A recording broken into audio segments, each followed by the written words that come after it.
Alright, what up, Brainiacs? Rolling our cigs here. This is a new episode of Speaker Brains, and I kept teasing this episode last week, but we couldn't get this one done last week, so Josh and I did a on-the-fly 9 Inch Nails one. And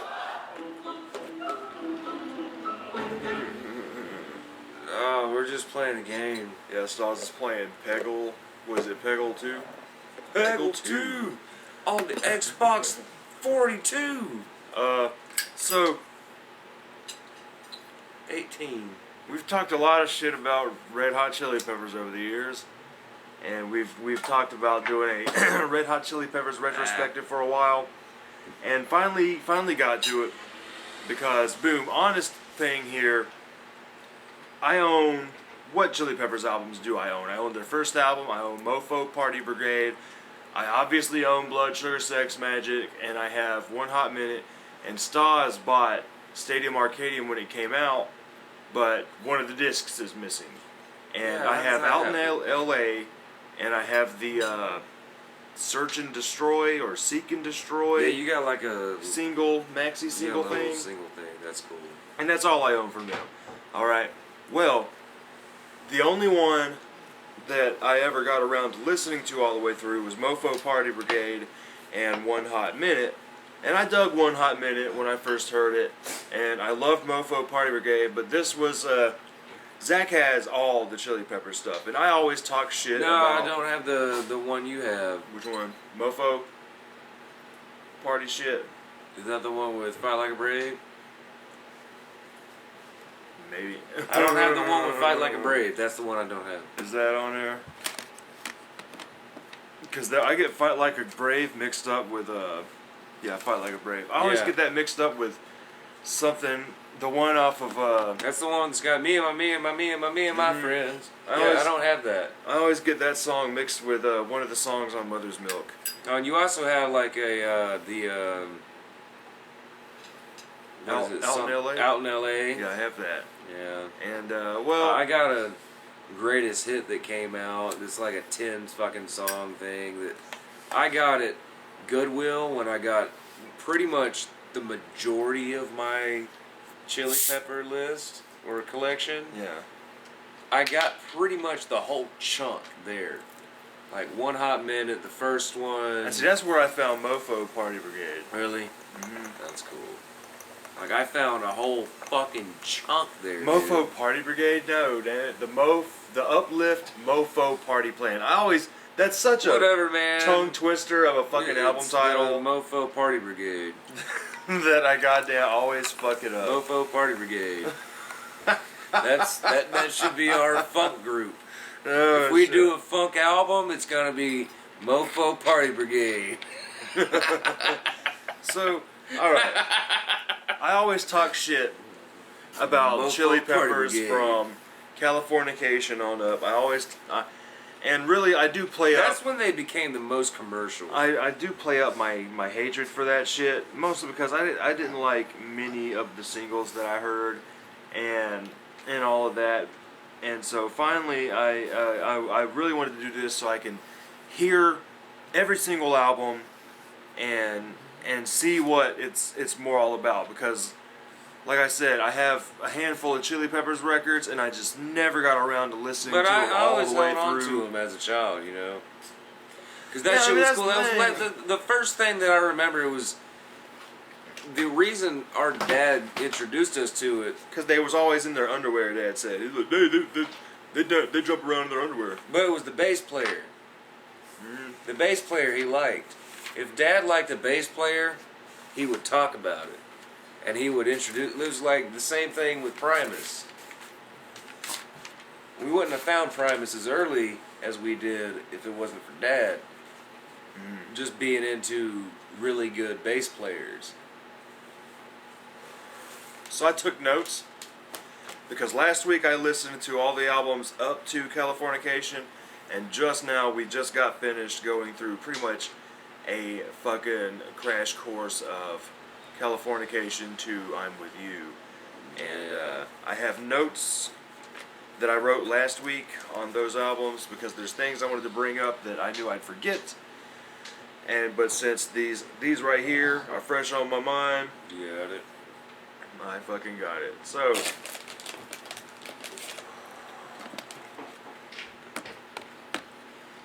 the first fucking album, Red Hot Chili Peppers. I like the cover. Yeah, that's a cool ass album cover. It really is. Badass album cover. Alright.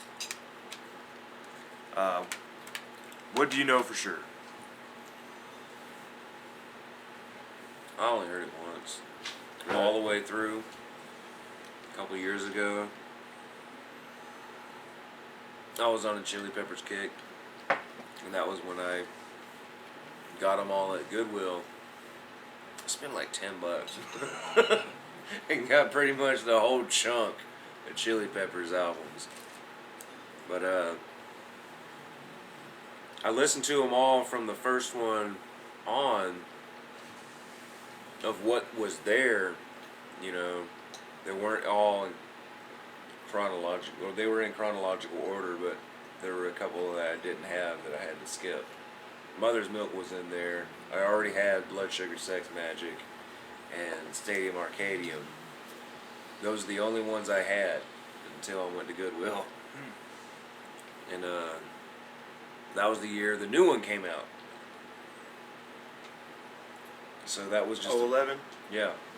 That was a big fucking Chili Peppers year. It was almost like, this is too much. Chili Peppers overload. So I listened to that album more than any others because I wanted it to grow on me, because it was their first one, it was their first attempt, and I always try to do that with bands. But none of the songs really stick with me. You know what I mean? Do you remember any of these songs? Let me look at it. Like True Men Don't Kill Coyotes. True Men Don't Kill Coyotes is badass. It is badass. Baby Appeal is awesome. Buckle Down. I actually really enjoyed it. The first time I ever listened to it, when I found this one at the Goodwill, I was like, I noticed, the thing I noticed the most was the production quality was kind of shitty.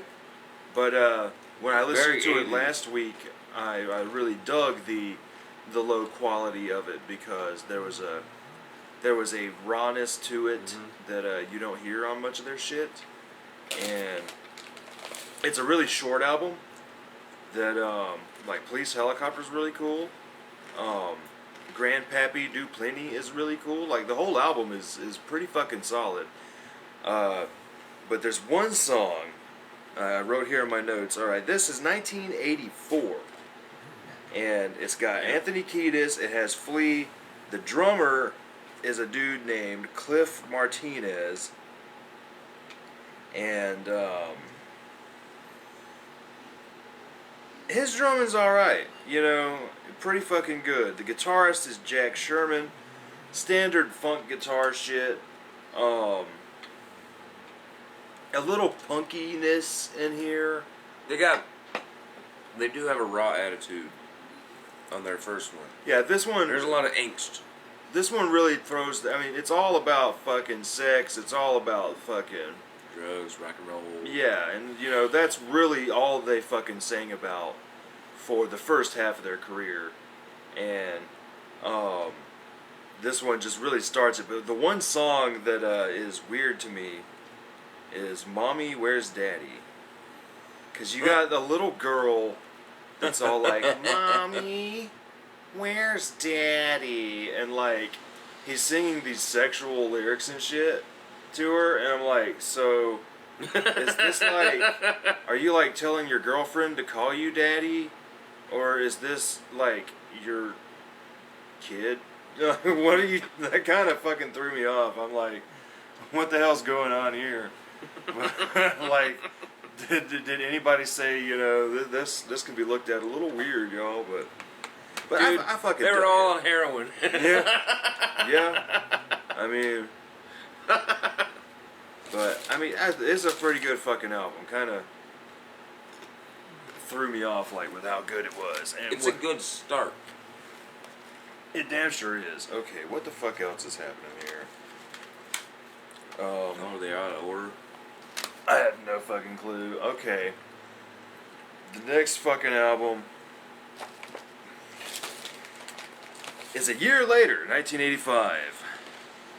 Oh, It says original issue. I had to get that one off of Amazon. Really? Yeah. Yeah, both of these are out of print. You got an out of print one too. That's out of print. Mine, the one that I got from Goodwill has that same sticker on it, original issue. But they reissued all of those with pretty much all the fucking random tracks you get off of all the Out in LA discs. Okay. Well, this album, alright, I really dig the album cover, but if you really look closely to like all these dudes and their like young 80s teenager looking attitude, like, I just think of Pauly Shore movies. Yeah, that's what I thought too.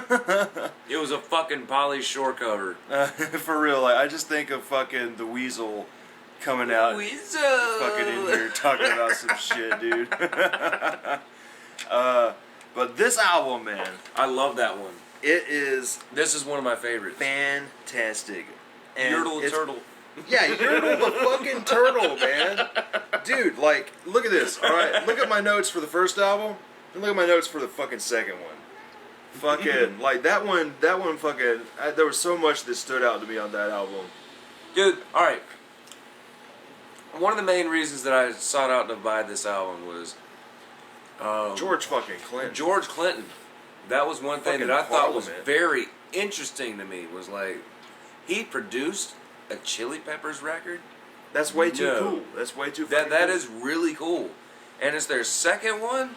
Oh my God, what does that sound like? I mean, really, dude, 'Cause for your it- second album, when you're pretty much know nothing at Yeah. this point, and you have a dude as legendary as fucking George Clinton fucking come in and help you do your shit. Uh-huh. That's fucking cool. And then, one of the most funniest things to me is George Clinton had his drug dealer featured on a track Yeah. on this album because he owed him money. He owed the drug dealer money, and he was like, I can't give you any money right now, but I can feature you on this track. He's like, okay. That's how the Chronic was created. But I love this album. this album to me, man. Jungle Man, All right, everybody's the same. Freaky Styley, that's this album. You've still got Flea, you've still got Kiedis, you still got that Cliff Martinez, but this time on guitar you have their original guitarist. How is that not the original guitarist? Because this guy was in the band before they recorded that album. And this dude is Hillel Slovak. I don't know if I'm pronouncing that right. Is that the guy that died? He's the guy that died. Damn, I'm sorry. We just went there. Good old heroin, buddy. Well, alright, man. This album, dude. Was he 27 or was he like... I have no clue how old he was. He wasn't one of those. This fucking album, alright, it starts off, alright, this whole album is probably the most straight up funk that they've ever done. Like, the whole fucking album. Straight up fucking funk. The songs fucking 30 Dirty Birds is amazing. And fucking Yertle the Turtle. What do I got written here? Lovin' and Touchin' is fucking badass. Fucking, I can't remember why. But I wrote down why. I said, not why, but I you just said, this song is badass. yeah, I just wrote down, Lovin' and Touchin' is cool, it's just bass. Like, just fucking sweet-ass bass shit. Okay. Yeah. So you can't even read your own handwriting. I mean, for real. You're scribbling. The song Battleship, is that what it's called? Yeah, Battleship is fucking punky as fuck. The song, what is it, Catholic Schoolgirls? Yeah, Catholic school girls rule or some bullshit. Catholic school girls. Catholic girls. There's a shitload more horns on this album. Black Eyed Blonde is awesome. Fucking, it's all escaping me, man. I ho silver. Way. Yeah. But then, like Jungle Man in Hollywood, when this album starts off, I noticed a real big influence on, like, late 70s Afro rock. Mm-hmm. Like some Orlando Julius or Lafayette Afro rock band. It reminded me of that stuff. And it's different from the first album. Yeah, it's way fucking different. The production quality is much better, but still it's raw. It's not Californication. I mean, Quality. this fucking album. That's a good thing. This album was fucking awesome as shit, and it's seriously probably one of my favorites of the first half. Mm-hmm. It's like they've been around so long. I mean, to me, there's two halves of their career, and then a middle, and we're gonna get to the middle. See, that's the funny thing. We're at the middle now. We just started it. This is the second one. This ain't a damn middle. If you're talking about last album and first album, I'm talking about when they like the. well, Oh, I got it. There's when they came out, and then the sound that they kind of stuck with on these two albums, and then the third one, and then Mother's Milk come out. That's when they kind of expanded on that sound with the Mother's Milk. oh no, we'll get to that when we get there. Well, that's what I'm saying. Yeah, I'll explain what I'm saying when we get there. And then now we're at a different transition with a different guitar player. Yeah, I'll say. So it's twice. Now, to me, there's two halves and a middle on their album career, and I'll explain it as we go. But we're definitely still in the first half, and Yeah, we're on 2 of like 14. so I fucking dug this album a lot, and it's one that I can see myself continuing to listen to. Now, their third fucking album I have not heard that one all the way through. is probably my favorite one. The Uplift Mofo Party Plan. Cool, trippy album cover. No, the Mofo Party Brigade. Yeah, the Mofo Party Brigade. Cool, trippy fucking album cover. And I noticed this is the only album to feature every single original member of the Chili Peppers, because now you don't have Cliff Martinez, you have Jack Irons, and I'm gonna say it right now, Jack Irons' drumming is the best fucking drums on some goddamn Chili Peppers. Fucking gotta read his bass drum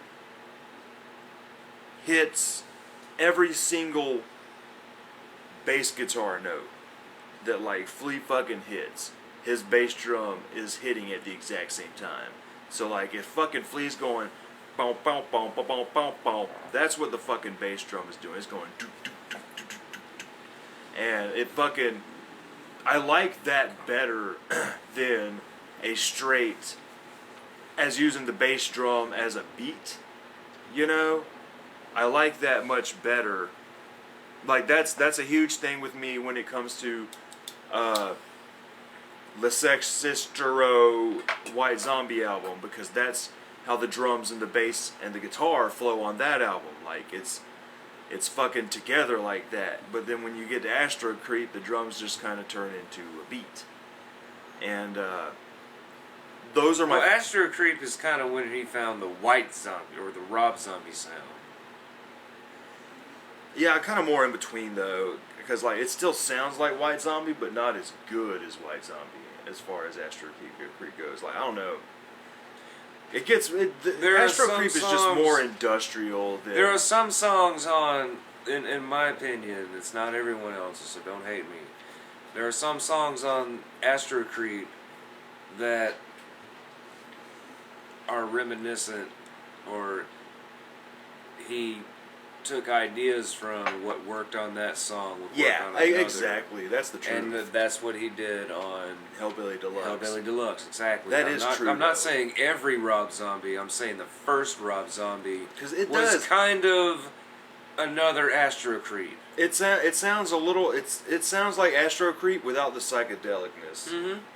and more emphasis on The horror. the horror elements. Yeah. And but this album, the Mofo Party Plan, We should do a Rob Zombie episode. we did Really? on Audio Theory for Halloween, like I mean, 2 we years did ago. Offspring, and we're doing it again. Well, we're not doing Offspring again. We're gonna be talking about how they sold their bullshit.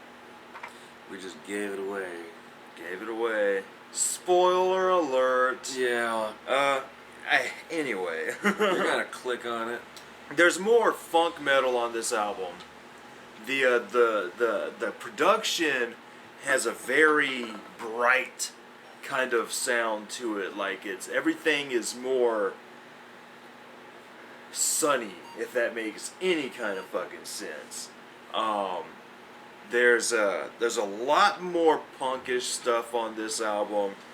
Like this is seriously my favorite Chili Peppers album. It's got like I fucking love that song Behind the Sun. Doom, doom, doom. Like that shit's fucking awesome as fuck, man.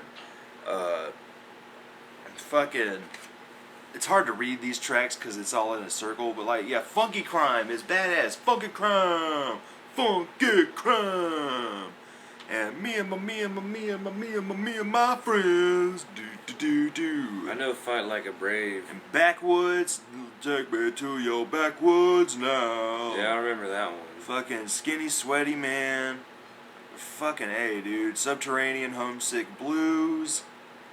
Special secret song inside. Yeah, no chump. But you know what's crazy? Fight Like a Brave was featured on Tony Hawk. Why?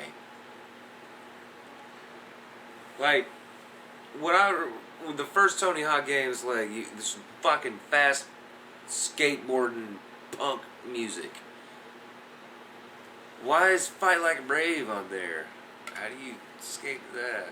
I have no idea. It's not a skate song. But yeah, this to me is the best Chili Peppers album. Just because like it does everything right to me as far as You think that one what is they the were best doing one? yeah. It's my favorite one. Well, I need to hear it. I have certain. I don't know. because it takes everything great about the first two, See, that's one I haven't heard all the way through. pushes it, and Well, they had more money on that one. that's this is the last one like this. After this is when things start to change a little bit. So after this we have Mother's Milk. fucking Mother's Milk. There are some great moments on this album. Mother's Milk. That's when the Chili Peppers that you know today got together. Yeah, this is This is the 1989. beginning of the fall. This is alright, this is technically what you would consider the classic Chili Peppers lineup. Yeah. The first one with John Frusciante, Frusciante, Frusciante, Frusciante, Fruscato. and Chad Smith. Now, that's technically your classic fucking lineup. It is. of They're these very. guys. They're most consistent. Yeah. They don't change too much after this as far as the lineup goes. Just I mean, guitarists. yeah. They've had two guitarists since then, and Frusciante has been back. And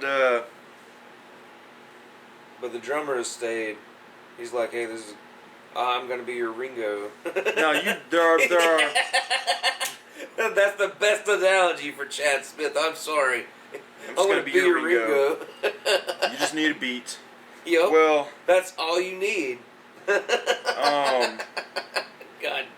damn it! I'm gonna have some people hating on this album, shit. all right.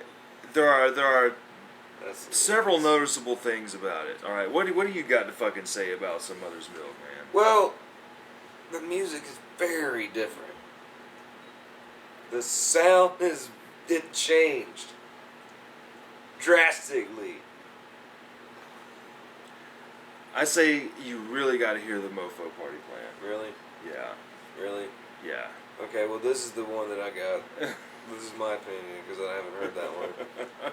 Okay, well this one has a Mr. Bungle moment, and that's cool. Yeah, that tripped me out because at first I thought you. Is that you the first song? Yeah, it's the first fucking track. Yeah, that's badass. It starts skipping and changing genres for like a split second, and I'm like, what?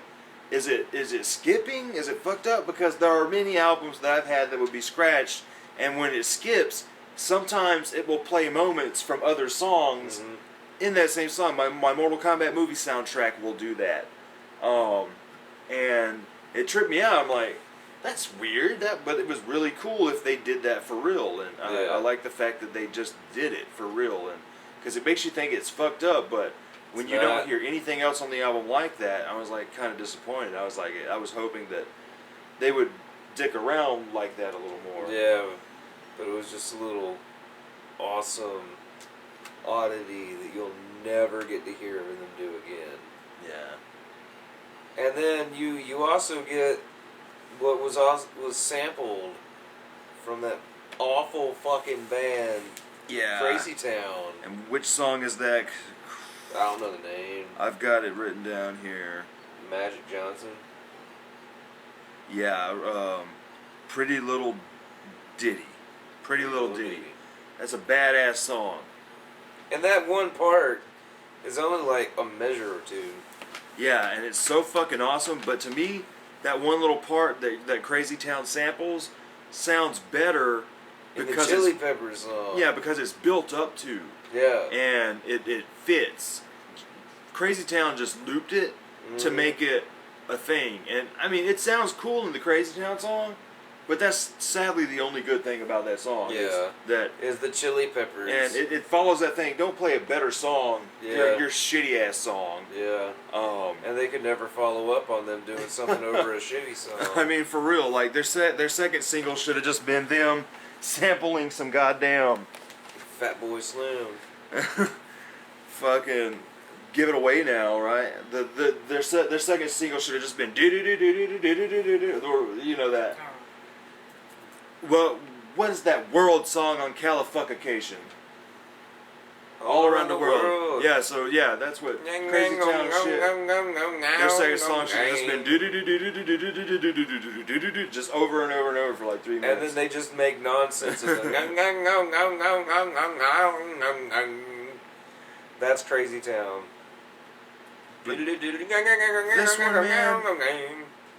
Mother's Milk is good. It's in fact it's fantastic.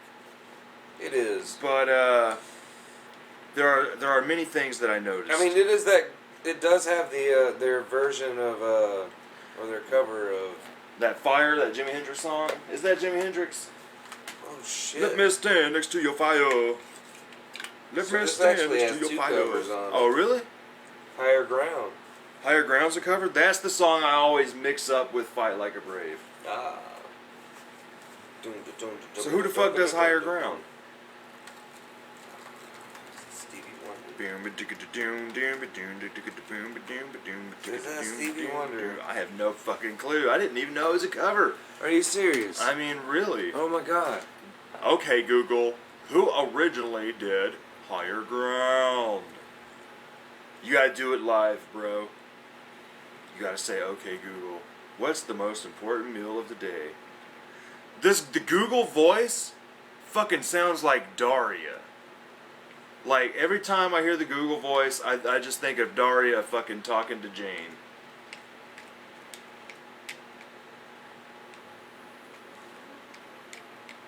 Or technically Stevie Wonder. Okay. Who'd I say? You said Stevie Wonder. You were right. You are smart. But yeah, so the many things.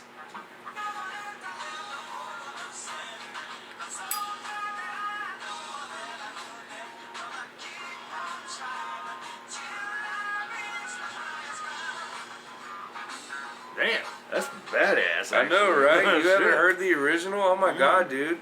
I can't believe you didn't know that was a cover. Hell That's no. awesome. I mean, like I said, I'm not a Chili Peppers connoisseur. It's not a Chili Pepper song. But that's what I'm saying. Is like if I'd have been like a big Chili Pepper fan, I probably would have known that it was a cover. I don't be knowing no Stevie Wonder shit. You can hear that they played that on the radio. The only thing I really know about Stevie Wonder is that the motherfucker plays piano and he's blind, and he was in that shitty ass Wild Wild West shit. Oh my god, dude. Dude. Oh my god. Oh my god. That's all you know about Stevie Wonder? I mean, you're gonna get shot one what day. else this dude did, man? Oh my god. I probably know, but I don't know. You know what I mean? Like, I mean, for real, dude. And it's on camera. I don't give a fuck. I'm never gonna pretend to be like this all-knowing fucking dude. Well, that's funny. I mean, you learn, you live, you learn. You just learned something today. Higher Ground is a Stevie Wonder song. And now I know. And knowing is half the battle. So, alright. But the main things that are noticeable about this album is the fact that, okay, yes, you have your classic lineup. One thing I noticed is the music was a little more intricate and tight and more The band knew what they were doing. more sonically In tune. yeah and all of that. And that's because John Frolablude fucking John, the French guy. he knows music theory and nobody else in the band did. And what's even more impressive is Oh, so that's when it came in. huh? The John theory. Like what fucking by the way became. In a way, man. In That's a way. what it I mean That's what we're moving to when I talk about my theory behind the two halves and a middle. And it starts with John. Now that's the reason. you have he knows music theory, but what's even more impressive is his funk style guitar is wild and out of control and amazing. But what's even more impressive is the fact that he had never played funk music prior to this. He was not a funk player, which is another part of the whole John theory and the What the did two he play? halves. He was just a rock and roll dude. That's funny because I read things that he complained with the producer of the record, or not this one, but the next one, that he did not want to use distortion. Exactly. And the guy was like, you need more distortion. He's like, nah, I don't like that. And so you get Okay, so he changed better his mind. guitar, because the guitar on the other albums were just decent enough and did what they Yeah, needed to do. Frusciante is the guitar that everyone fucking knows. And He's the one that stands out more. He came out with the most memorable, very iconic memorable lyrics. fucking Or not lyrics, but riffs. riffs and shit. Very memorable Licks. fucking licks. And sadly, we trade really great fucking guitar for some very, very lackluster fucking drumming from Chad Smith. He got better as he went along. He but did. I mean, he has some cool little moments on here, but that I praised Irons for on the last album is Like, pretty much gone he's, on here. He's a Ringo as a band goes. He just kind of makes the drums serve their purpose on this album. pretty much every album. That's just what he does. But Chad sometimes has moments like Yeah, he has a moment on here too. every album he has one little moment where he gets to show off and do something really cool. Like maybe he'll play on some trash cans or play on some pots and pans or whatever, but it sounds really different and cool and it adds to the song. But other than that, Chad Smith is more of a percussionist than a drummer. He's and you notice that beautiful down the line. percussionist. You notice that down the line. Oh yeah, especially on. But coming from like really fucking I'll pristine get drumming to this, I was highly disappointed.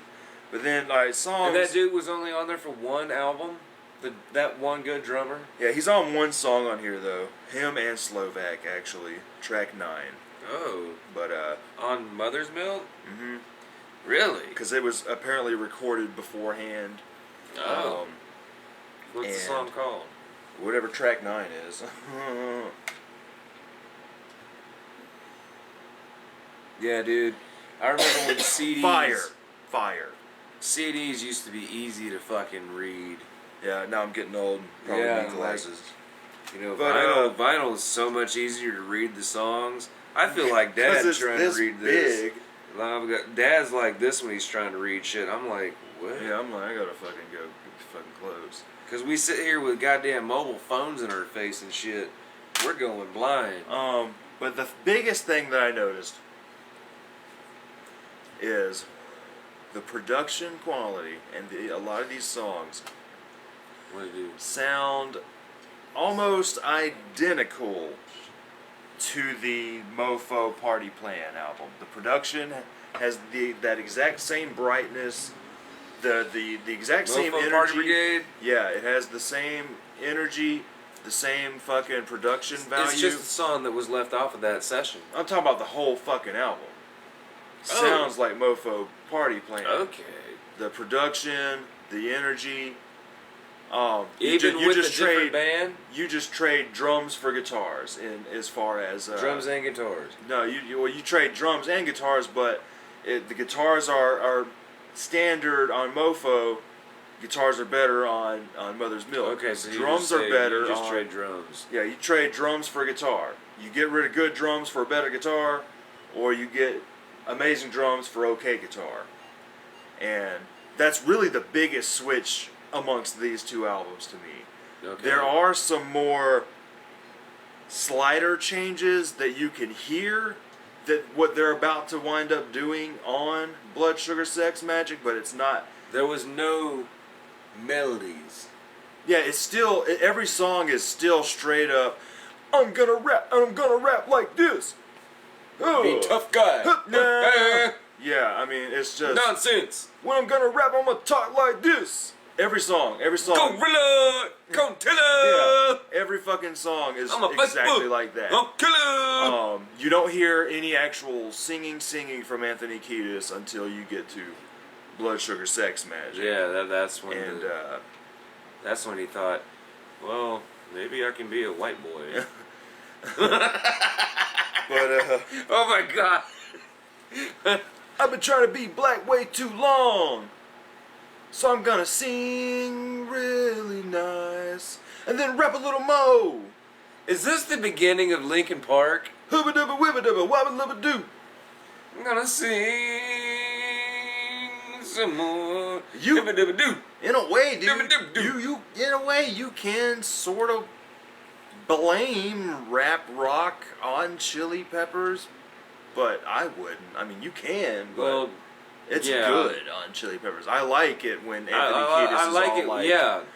green, I like these trees, they're really But the green. way you do it, the way you just did that transition to the singing and rapping just reminded me of when we make fun of Linkin Park. Yeah, I mean, it So really that's what flows that way. Yeah, that's what kind of made me laugh. So yeah, next I'm not saying Chili Peppers are we go into the melodies. their big ass breakthrough fucking album. Is this 91 or 92? 91. 91. 91. Where were we in 91? I was 5 years old. So I was 4. We were living. Wait, you were 5? Yeah, dude. In 94. Yup. No, 91, man. 91. 91, you were 5. Yeah.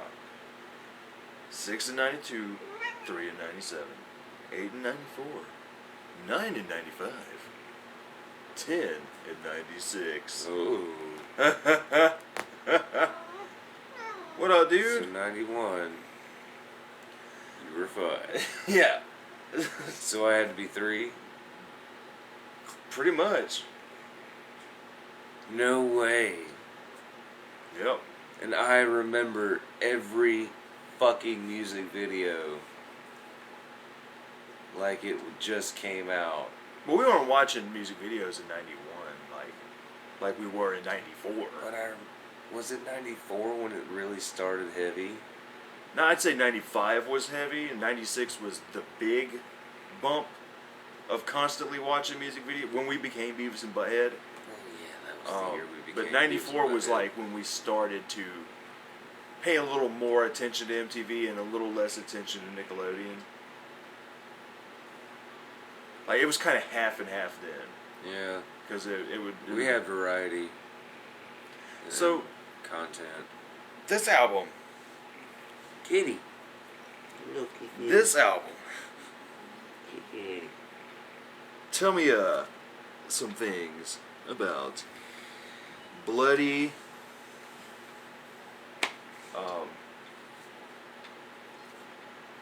Splenda.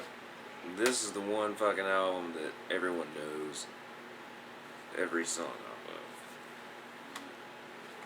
of. It was the one that pretty much introduced us to the Chili Peppers. The first song I remember hearing was Suck My Kiss, and then Give It Away Now, and then fucking Under the Bridge became this massive fucking song. But to this day, I will say that is the one song out of the 90s that every guitar player wants to learn. Like, if you're in the 80s, man, all right. what are the songs, if you were growing up in the 70s, you learned Smoke on the Water and fucking Iron Man. And if you were That's the 90s generation, they fucking and learned. if you were cooler, it was Don't Fear the Reaper. Yeah, yeah. Like, all right, in 90s it would be Smell Like Teen Spirit, but if you were cooler, it was that. Yeah. It was like, not cooler, but a little more More technical and a little more like, if you were heartfelt. just beginning, you were learning Smells Like Teen Spirit. Yeah, and you wanted to show off. And then you'd move up to Under the Bridge. Yeah, if you were that dedicated. But it's one of those songs that everyone wants to learn because it's... I mean, it's a cool ass little riff there. Yeah. I mean, it really is. It's a great song, but there are a lot of songs that I like on here. What is that? The funky ass flea bass. What's that fucking song? God, this shit is all weird. The Power of Equality. Power of Equality. That's a great song. Oh, is that? If you have to ask, you'll never know. Funky motherfucker will not be told to go. That's a fucking cool song. What does it go after that? Breaking the Girl, that's that song yeah, where... Breaking the Girl is That's a fucking great amazing. fucking song. That's a single, actually. And, yeah, And it's one of the good singles. it's one of... Dude's playing on trash cans in that song. This one, man... Alright, number one, when I found out who produced this album, Who I that could dude? I could already tell Oh, this why is Rick it's good. Rubin. There you go. No way. If you... Alright, to me, Okay. Rick Rubin is the opposite of Bob Cock. If you want to fucking have Yeah. an overproduced album that sucks, get Bob Rock. But if you want an album that's produced really good, if you want to have a radio sound and sound good, Rick Rubin is your dude. Yeah. Like fucking, he's been on some of the most badass shit in That is true. forever. Oh, is this when they got the fucking logo? Well, no, man, because I noticed the logo on one of these. Yeah, we'll try to find that origin. But I mean, it doesn't. We'll get to it. Where did the logo come from? Where did the Chili Peppers, whatever the fuck logo? Like, what is that supposed to be? It's the umbrella symbol with all the white cut out. No, it's not. Because it's not a full umbrella. That's what I'm saying. They took some triangles out. Not the full umbrella, though. So it doesn't even show an umbrella. Oh, it looks like a cog, man. A cog without a hole. So it's a cog without a purpose. So it's basically doing its own thing. A cog is meant to make the machine move. That's a cog without a hole, so it's completely useless to the machine. So this cog is basically creating its own identity. And therefore, that's what Chili Peppers were doing. We're creating their own identity and not going with the average. Did you just take a hit of DMT? I just pulled that out of my ass. Like, no, like you just took a hit of DMT and went to another dimension and thought of that, like, deeply, and came out with a heartfelt fucking reason on why they have this goddamn cog on their wrist as a logo and a tattoo and shit. Like, the Tenacious D tattoo is the Tenacious D To knock. to knock. That's the Tenacious D tattoo. Chili Peppers is a cog with meaningless nothing that doesn't go by your rules. It finds its own path. That's what the Chili Peppers were doing. Yeah, I mean, it makes sense. It's a little engine that could. I think I can. The little cog that could. So, Suck my kisses after funky monkeys. this Funky album, monks. man, there's more experimentation on here than the last three. This is the big change. This is the big change. Because now we have half an album of funk stuff, and then half an album of But it's let's not, try something different. It's not completely the same. There are a lot of melodies on this now. Yeah. This is when There they was more emphasis on melody and verse, chorus, yeah, more or verse, structure. chorus, bridge, chorus, structure. Flea toned down the bass. He toned way fucking down. Toned it down. Anthony did a lot of- Kiedis starts singing. A lot of acoustics and a lot of ballads. Yeah, and the cool thing about it is none of them suck. Yeah. Like, all of them are really good. But my biggest problem about this album, it's 17. What is it? 17. Yeah, 17 tracks long. That's all. That is a flaw, but also it's something good about it because Really? with it having 17 songs, is the track placement is fantastic. Because like we've talked about before, how the singles are really spread out in between the 17 tracks. They are. They really are. But until Under the Bridge, that's when everything else is not like. What's that? Under the Bridge is 11, so then you got 12, 13, 14, 15, 16, 17. A good chunk of songs that aren't radio track. They're all filler. That's good. But with it being 17 tracks long, sadly, You feel it. you do I'm feel sorry. it. You do feel If it. you're trying to listen to it, and if you want it to stick with, like, what I like to do is I want to listen to a full album, and I want to be fully invested and know each and every part of every song. I want to know this, like, if I don't have the album, I can sing it in my head when I'm taking a shit. And the In thing, the dark, you know what I mean? If you don't have power, that album is gonna stick with you like something you can play back and forth without skipping a track. I want it to be that, but you just drag and I can't. With it being 17 tracks long, you feel it, and, you know, me, the type of Chili Pepper fan I am, I come for the funkiness, alright? And sadly, all the funk tracks sort of start to really bleed together. They do. You know what's fun? Or funny? Dad picked this album out for me when I went to look for shit one day at the record store. I went to FYE, and he's like, alright, I said, man, I want something different. I want to hear something different. Something with more bass, like a good bass player.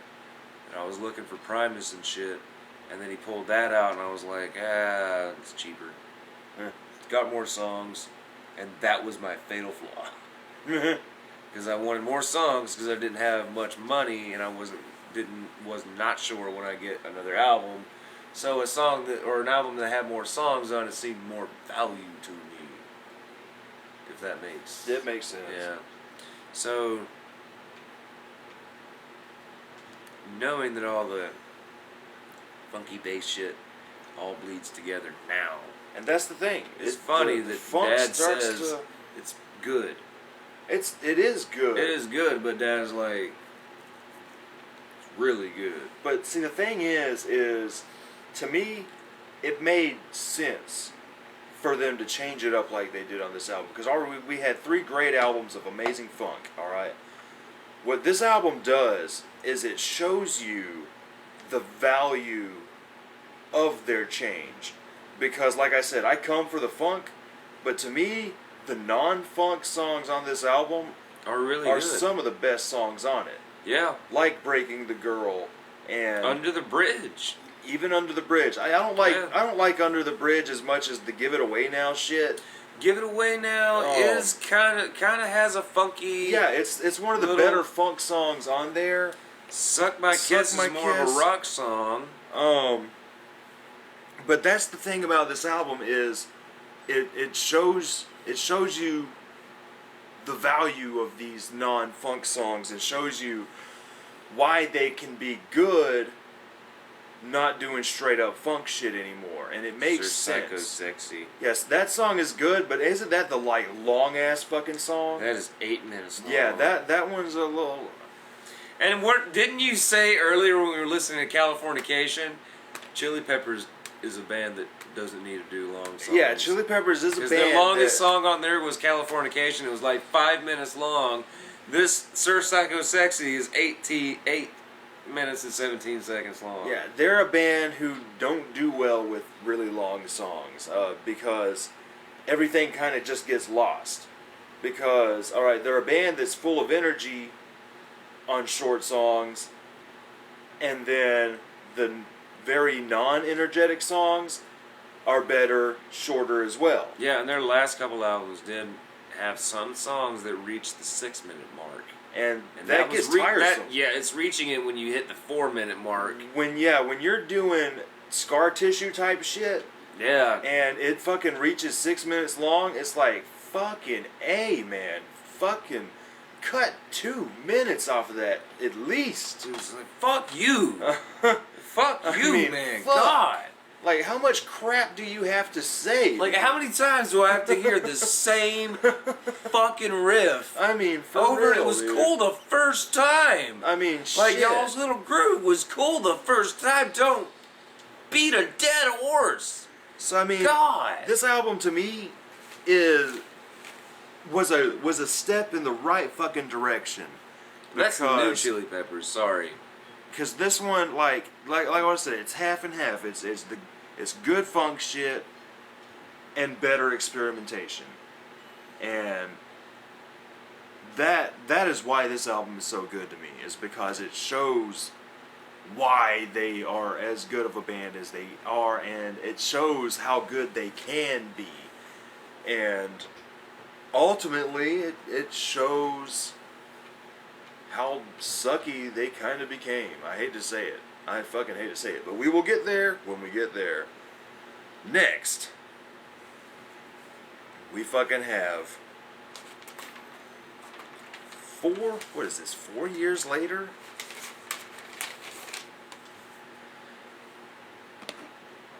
One Hot Minute. I remember when this came out. One Hot Minute, yeah, I do. There's a lot of songs that I remember when they came out. Aeroplane. That song is awesome. I like things that do these things, and music is my aeroplane. It's my aeroplane. I remember being... That motherfucker's always power pain. I remember being 10 years old, and MTV was playing that video a lot. And I 2 years loved later? it. This is 94? 95. This is 90 damn 5. I said I'm 10 years old. No, 96. Oh, what? It says 95. It says 95, but you're saying I'm you were 10. Okay, well that's the thing. So they were playing the In 96, I was seeing it a lot. Okay. That's what I mean, yeah. Okay, In 96, I was seeing that video a lot. Go ahead. But yeah, talk about it before I get into my long... What was that? My Friends. My friends are something. Yeah, that's a great song. Fuck yeah, dude.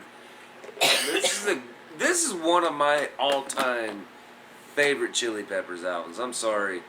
This is when they got... And I'm not a Dave Navarro fan. I'm not. Actually, I'm not. This is probably their shortest I like album. Jane's Addiction. Yeah, they're a decent band. But to me, Dave Navarro is an adequate guitarist at best. Like, the reason I'm not an average guitar... He's an average rock guitar player. Most of my exposure about him is seeing commercials for... Tattoo shows. What the hell was that thing he did? It was basically the rock version of Newlyweds. Remember with him and Carmen Electra? When they fucking had their own... TV shows! Yeah, what the fuck was that show called? Where it was him and Carmen Electra right after they Till fucking got Death? married. Is that what that was called? Maybe it was called Till Death. And I'm pretty sure it wasn't Until Death. Mom fucking probably watched that shit. Mom fucking watched the fuck out of it. And I just remember being like, this Just guy like looks she like watched, a douche. She watched every fucking episode of the Newlyweds with goddamn Jessica Simpson. And then the fucking Travis Barker one. He had one? Yeah. And dude, at that point I was like, Travis Barker has one? Who the fuck else is gonna get one? And then we got Bam Margera. Oh, we got Bam Margera, but we also got goddamn... Every flavor of love thing. Yeah, we got T.I. now. T.I. has one? Yeah. I've never even heard T.I.'s song. Neither have I, but I know that name. This dude, he was in the Marvel movie. He was in Ant-Man. He was the black guy in Ant-Man. The one black guy in Ant-Man. His buddy? Yeah. That was T.I.? Yeah. What? Yeah. I didn't know that until Big C told me. Yeah. No. What? That was T.I. No. What? T.I. is in a Marvel movie. No. Get used to that, because it happened. What? Was that really fucking... What? Well, I mean, he was decent in that movie. I mean, yeah, you don't he really... just did stereotypical hood black dude shit. I mean, just what the fucking Mexican guy did. They were all stereotypical. They were just there to be your goddamn... I'm your goofy Mexican buddy, man. They're I fucking say Mexican goofy things. Racist friends. God damn goofy stereotypical friends. Yeah, dude. That's exactly I'm gonna say it right now. Ant-Man was so fucking predictable. So fucking predictable to me. It was. Fucking, I remember we were watching it, and I haven't seen all these Marvel movies, but I'm fucking... You're gonna predict every goddamn Marvel movie. I'm telling Zach, dude. I'm like, oh, I bet this is gonna happen because he says this. And Zach's like laughing, and I'm like, that just proves it to me. And then like, to me, the best stuff in that movie was like the last maybe 30 minutes of that movie was the best fucking shit. Because that's all the Edgar Wright, or every.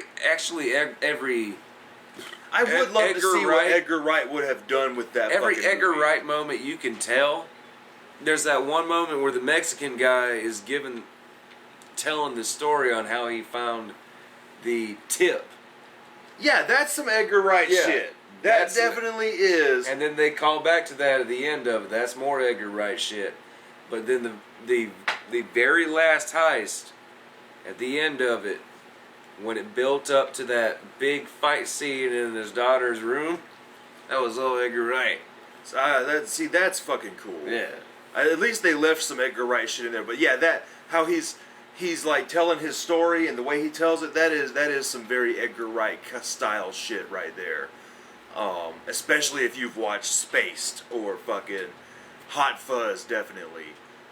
Could you imagine the camera angles we would have got? God, dude, that movie would have been amazing if if Edgar Wright was still on it, dude. That movie would have been magnificent. He shouldn't have walked away.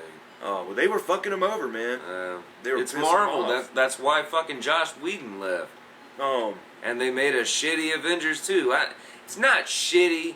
They gave you exactly what you wanted, and it's not as everyone says it's not as good, and I understand because it's not the first time you saw those characters together. All they had to do was be good enough. And that's what it was. It was good enough. I'm not saying it was bad. I'm not saying it was horrible because it did exactly what it was supposed to do. It's a fucking Avengers movie. It's not supposed to be the greatest movie in the world. The first one wasn't great.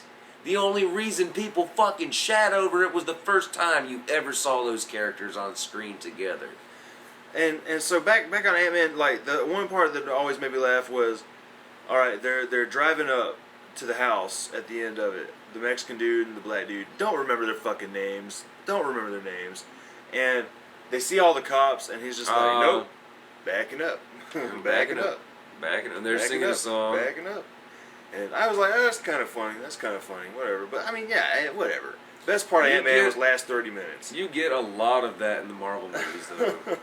I bet you do, man. Like I've only seen like what 2 of these Marvel movies now. See, that's all right. I've only seen Guardians of the Galaxy, and I've only seen I've only fucking seen Ant-Man.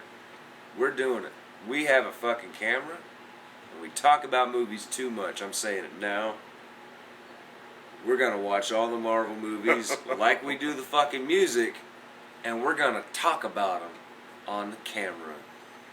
We might as well. I mean, because I hadn't seen them all. I have to fucking eventually watch them. I mean, you gotta at least watch them all. The only ones you have to watch are the ones before fucking Guardians. Well, then I gotta see the ones after fucking Guardians. Okay, the only one that you need to see after Guardians is goddamn Avengers 2. So there's that. Okay. You saw Ant-Man. So you just got to see the next Avengers. See, I don't even know what sequence motherfuckers are in, but we'll get to that shit when we get there. I'm getting you there, but I'm just saying, like, there's really not shit that you have to see. I will just tell you to skip some certain things and just I gotta watch them all. Story.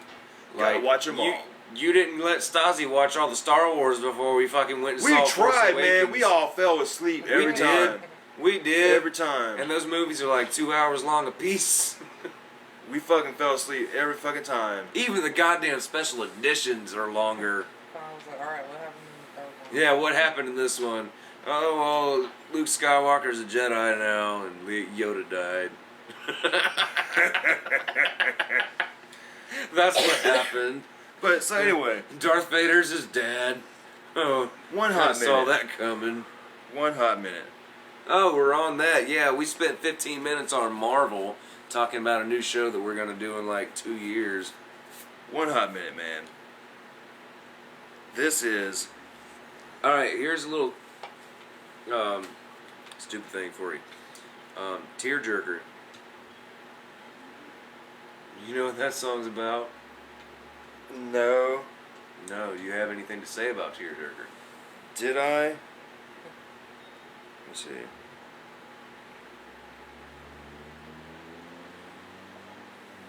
No, I didn't.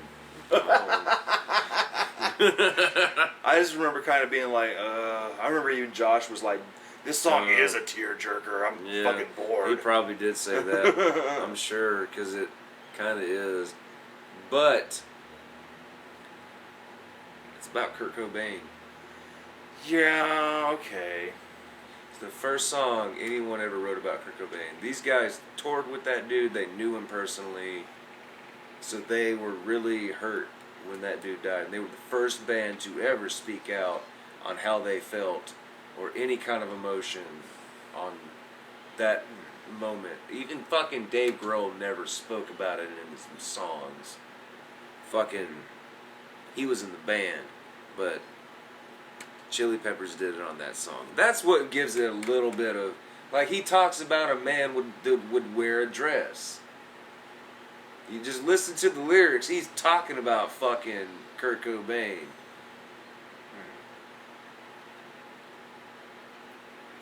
Ronnie Van Zant's Final Days.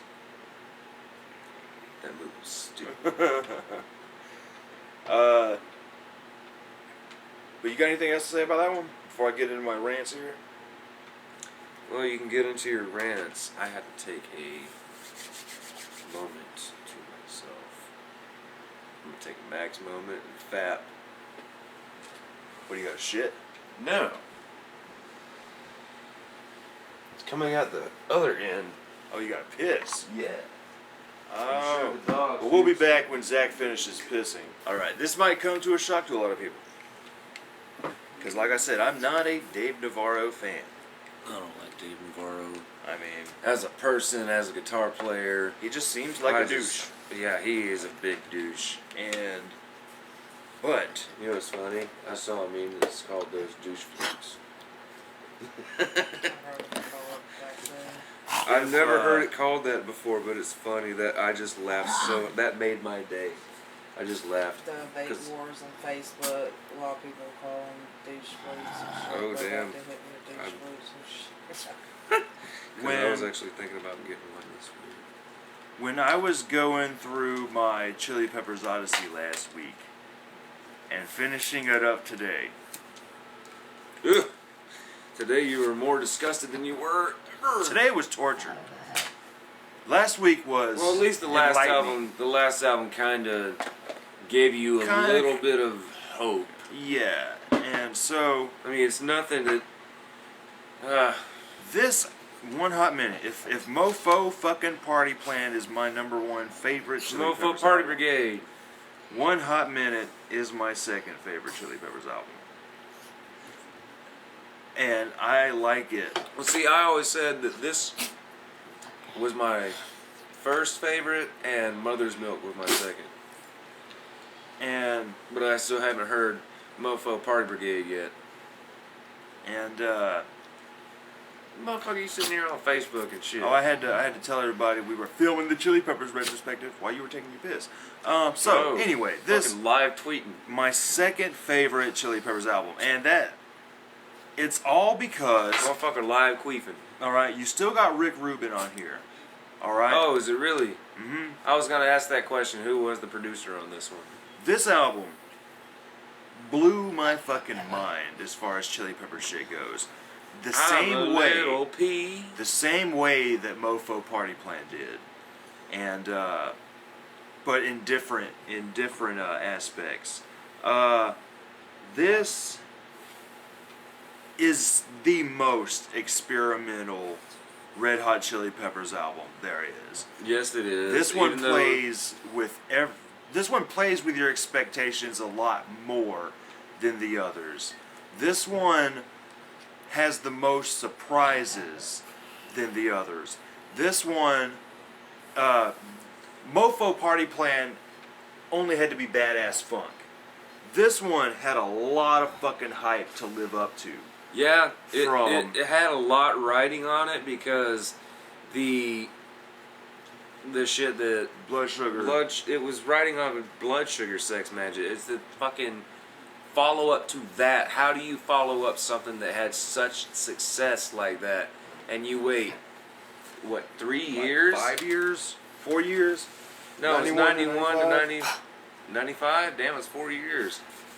Yeah, that's a long wait for an album, especially if you were that successful. But then you also lost your guitar player, but you didn't stop. They never stopped. They just replaced his ass. They replaced his ass immediately and- and kept touring. I mean, their first show with Dave Navarro was the infamous wearing light bulbs on your head Woodstock Yeah. appearance. And, but this album, to me, is 100 times better than And that's a Blood great Sugar show, Sex actually, Magic. if you watch that one. You can watch it on YouTube. But this is 100 times better to me than Blood Sugar Sex Magic. Blood Sugar Sex Magic, like I said, it showed you the value of what this band could be, and One Hot Minute is what they could be. What they are. And the lyrical content is much darker. Very fucking dreary ass songs. And badass album cover too. yeah, really creepy looking album cover. It's one that does not fit in with all the other Chili Peppers album covers. Is what I gotta say. Everything it's about a this sore album. thumb. It's a sore thumb out of all of them. And that's what I'm talking about. When I said there's two halves and a middle, this is the middle. Because you've got several Because they albums. never sound like that again. You have several albums of straight up funk, and then the transition, or the beginning of the transition. Yep. Here, you have pure fucking Nirvana. This right here is fucking. That is them if they were listening to the grunge era. That is a grunge fucking Chili Peppers album. In a way. In a way, it's a very... This one, 91, 90s really didn't know what the sound was going to be yet. This one is in the next I don't know. dimensional plane. Yeah, As far as Chili Peppers have ever been. that works. This one is amazing because you get the funk stuff, but it's toned down, but it works. It plays with more mid-tempo acoustic stuff. Yeah. Songs like Coffee Shop are really weird. My Friends is fucking awesome. P is fucking fantastic. Yeah, that fleecing's on that one. And Falling Into Grace is awesome. Shallow Be Thy Name is really fucking cool. But then if you also notice though, Walkabout, the song Walkabout, is the exact same music in Aeroplane, just slowed down a little bit. Oh, is it really? Yeah. Where's Josh Walkabout? pointed that one out to me, and Josh started singing it over it, and I was like, holy crap, you're right. Let me Where- write that down. Where is Walkabout is number 8. And Damn. That's... Aeroplane is number 2. but this album, man, it's the middle ground for Chili Peppers to me. It's I hear it. it to me is the peak, and also sadly the last really fucking good one. This to me is, after this album, to me it all goes downhill with hints of goodness. I'm not gonna say greatness, I'm gonna say decency. This one Goodness. this one fucking is my second favorite fucking Chili Peppers album, because when you listen to this one right after Blood Sugar Sex Magic, it blows Blood Sugar Sex Magic it out of does. the water. It does. And you know what's funny? Mom and Dad did not like this one. I know, they didn't like it at all, and I mean, I loved it when it came out. and I'd only heard the P song, and me and I remember my the friends. songs in the Airplane. I remember the Yeah. songs when they came out on MTV and the That's radio all I and ever shit. heard. I remember those songs, and they stuck with me. But then when I finally got to hear the entirety, It's fascinating. wow, It's it really really fucking is good. compared to like as a follow up. That's it. But It everyone says it sucks, and I don't understand it. it takes everything that made Blood Sugar Sex Magic work, and it perfects it It's because they didn't give it a chance because it didn't have John Frusciante. by shaving the track listing down. This album has less indulgence than Blood Sugar Sex Magic. Like that's a very sort of self-indulgent kind of album by the amount of songs that are on there and how they all Yeah, start this to one sort is of very bleed in short. together. This album, no song sounds alike, except for the one I mentioned that the Walkabout is very similar to Aeroplane. But Walkabout is one of the more unfamiliar ones to me, the ones that I kind of forget. But everything else on this album is the next best they have ever been. Mother's Milk is good. Blood Sugar Sex Magic is good, but this one fucking does it. And like it to me, it doesn't get any better. No. After this, nothing fucking reaches this. And that's where a lot of people disagree with us. The guitar's not wild and crazy, but it doesn't have to be. They worked around having to have Dave Navarro on this shit. And then you were also dealing with fucking Anthony Kiedis and his heroin problem and shit coming back, and fucking him fucking getting off heroin again. Like I said, the songs are much fucking darker, very fucking dreary. If Uplift Party fucking whatever the shit Mofo is a very positive kind of album, this one is the complete opposite. That it's melancholy and the infinite sadness. Yeah. But I mean, this one. I mean, that's just the funniest fucking title I've ever heard. I'm sorry. How fucking dreary can you? So sad. The infinite sadness. But yeah, it blows me away how good that album is when you consider how different it is even compared to its predecessor. Because like I said, it had a lot to fucking live up to, and in all ways it did. But I don't know what the public opinion is on the album, but to me it's fucking way better than Blood Sugar Sex Magic. Definitely. Next.